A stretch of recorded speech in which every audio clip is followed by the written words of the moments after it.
providing frames, matting, making sure that you have a plexiglass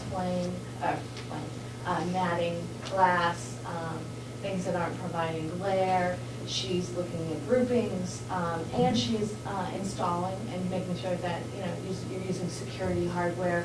If a wall is bumped or something, nothing can fall off. A resident can't pull something off the wall. That actually includes installation also. So this is kind of all inclusive. In that line item that Beth provided in her spreadsheet, everything is included, including meetings with whomever to present ideas, talk about her goals on what she's trying to provide for the facilities, look at, arrangements or things like that. She also, knowing that you guys had, wanted to stay as local as possible with the artwork, she had started conversations with local photographers and things like that. So just, I would, if you could please just go through the information that I sent, because I think she makes a lot of really good points. And I know I've been beating this a little bit, but I love the idea of providing a gallery space within the facility. We have sort of these long corridors that go from the main lobby area out to the elevator lobbies. And I just really think it could be a win-win for everybody. The new nursing home could become, further connected to the community by providing this gallery space that could provide recognition for local artists. It could be a great excuse to have events at the facility to come in and view new art. You could have, exhibits that changed, in these gallery spaces. But you weren't necessarily having to touch the households, and those could be, more specifically designed for the residents and their families and the visitors to those households who spend a lot of time there, to sort of provide therapeutic, benefits. And then, you don't have to. Somebody isn't looking to try to provide 100 or more pieces of local art. There'd be less pressure to have to fill the whole facility. But you can still have, this big gallery and advertise it as such and try to bring people in. So I love that idea. I think you make some good points, and I think Maureen has heard that and will share that information that you sent to us to her, and then we will talk with her and whoever she has on the committee to take a look and see if we do actually need a professional or an expert in some of those areas, and we will put that to it. Personally, I think that it's a good idea to go with your consultant to do the Alzheimer's way. Just because of those safety issues and the colors and the glass and all those kind of things. I think that would be a good idea. The other wing, the one that... The upstairs, basically. That's more what I was thinking when we were talking about that. I wasn't, just so I'm clear, I wasn't necessarily thinking that we were going to do the Alzheimer's one. Just for reasons that Maria just stated. She's got some good points. And I think those are the kinds of things where we rely on professional people that have done it elsewhere that know what they're doing. Right. What would this prevent? Your name is Elizabeth? Judy, sorry. or Beth, the intern. Beth. Yeah. Would this prevent either one of them from working with local merchants? Local artists? Well, Judy actually, her profession is collecting artwork and providing it. So I know she has a very large network that she is working with.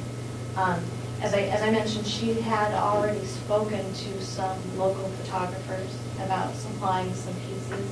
I think there would definitely be an effort to use whatever we could locally. But just so, as Beth I think had mentioned, the artwork that's being provided is sort of poster quality. These aren't original paintings, which both in terms of cost and in terms of just I think a general thought of the use of them. you know, she's really looking at things that are poster quality, framed, matted, you know, very nicely done, but you're not looking at an original piece of artwork. You know, and along those lines, photographs are included, of course. So she is making an effort, and she, I know, would be open to doing whatever she could to sort of solicit local artwork. But I don't think... I'm talking about local businesses that provide the See, art. but she's probably getting all of her, you know, where she's getting her artwork from. She's probably getting a very good deal. And at this point, you're going to be looking at a markup from the local business, I think, it may cost more money. And, you know, we can certainly ask her if that's a possibility on how she might approach that. You're shaking your head. As far as more money, the idea more was whatever pieces were chosen. I'm assuming the artists would want to get paid something, but I'm also assuming that to have their pieces hanging on a wall, but a lot of people are going to see. It's a great opportunity to ask people to donate for. Donate or depending on how large the piece is, whether it is an original painting or a copy. I'm sure that they're not going to charge full price for that. And I think opportunity to have it viewed by as many people as are going to be walking through that place.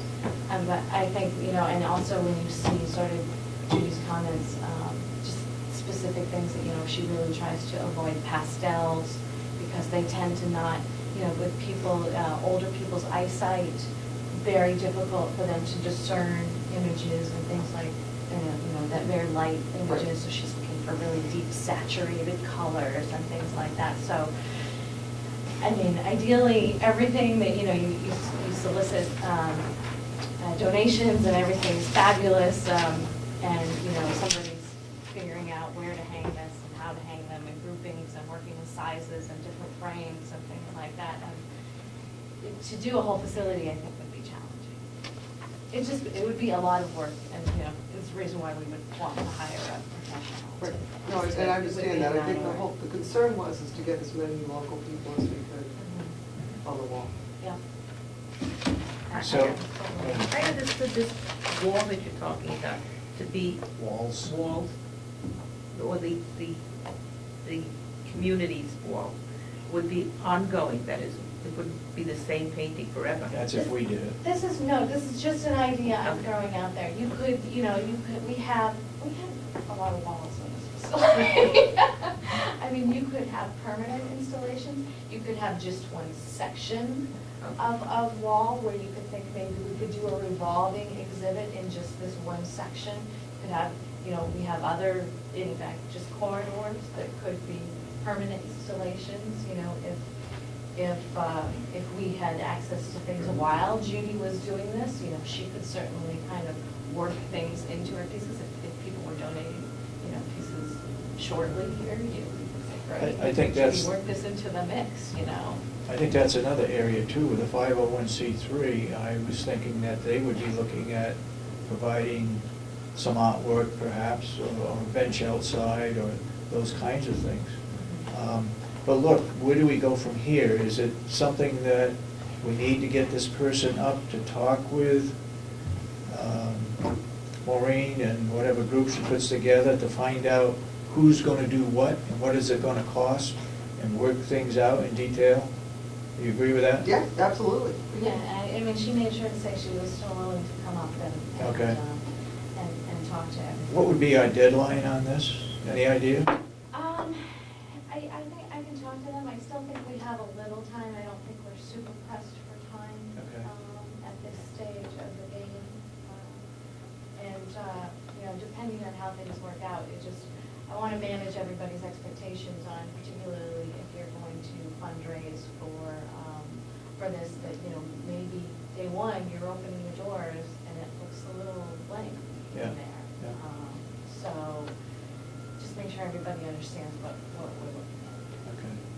Okay, I have a question about your consultant. One of the spreadsheet, I read that you put the thing in taxes. How does she not know that New Hampshire has no tax? I believe on the spreadsheet that she sent out, she said she removed the taxes. Yeah. But she is a professional, and she did business before in New Hampshire, I believe. Her company is in New Hampshire, so. And it how was does- probably how just does she an not know? Oversight. Yeah. Because when she was here and we talked to her, she doesn't seem to know it. She was like, oh, I don't know, New Hampshire has no taxes. And I asked her where she is from. Is she from Massachusetts? She said she is from Massachusetts. Yes, she's from Massachusetts. Her company is in New Hampshire, so I think it was just an oversight on her part. She does a lot of work in Massachusetts and, other states, so I think it was something that she kind of automatically added, but she has taken all of that up. And I have another question. Can you order directly from Executive Furnishing? You are ordering directly from Executive Furnishing. The contract and the bids that you solicited were directly from the vendors who get the furnishings from the furnishing companies. And that contract is directly with you and Executive Furnishing. That has nothing to do with that contract So we at can all. make the phone calls and order the things what we need. Is Well, that you it? solicited bids Yeah. for the furniture that. We had 3 or been- 4 bids that came in, and we Right. narrowed it down to 2. I can't remember what the other one was, but Executive Furniture was the better one to select. But again, if we order direct, then we're responsible for the delivery, the setup. Putting things together, placing them, and. And there's I no don't- guarantee. I think that Executive Furniture are, that is their service. I think they're giving their service that they No, would and do that. you are contracting directly with Executive Furnishing. And in So the we bid don't that they need, provided. we don't need somebody else, a consultant, to do the ordering. No, you are contracting directly with Executive Furnishing. She just provided that information for us. She correct? provided she helped you with the bid to be able to solicit proposals Mhm. from several companies, just like Executive Furnishings.